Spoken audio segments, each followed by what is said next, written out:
23 yaşlı bir pasiyentimizin gömülü ağıl dişini çəkəcəyik. Ağıl dişi yarım gömülü vəziyyətdədir. Cərrahi zalımızda indi onun çəkimi ilə məşğul olacaq. Bir rentgenlə göstərim. Burada bu tam gömülüdür. Ümumiyyətlə ağızda görünmür. Bu dişi çəkmək üçün bu indi bir təsəvvür edək ki, bu rezin deyil, belə əyilib belə qalxsın buradan. Bunları çıxartmaqda bir əməliyyatla çıxardırıq. Bunun da üzərini sümük qismən örtüb arxa tərəfdən, üzərini yumşaq toxumada hardasa bu tacın çeynəmə səthinin belə deyək 4-dən 3 hissəsini örtmüş vəziyyətdədir. Pasiyentimizdə keyməni gözləyirik. Keysin işimizə başlayacağıq, çəkəcəyik birgə.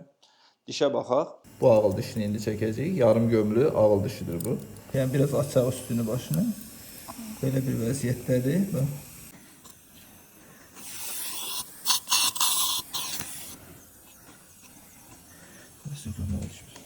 Dişimizi çıxartdıq.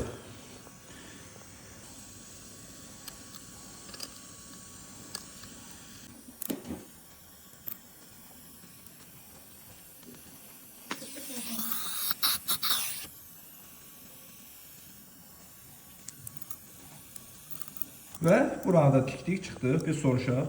Üzünü göstərməyi soruşaq. Ağrı oldu mu? Xeyr. Nə oldu bəs? Heç bir şey.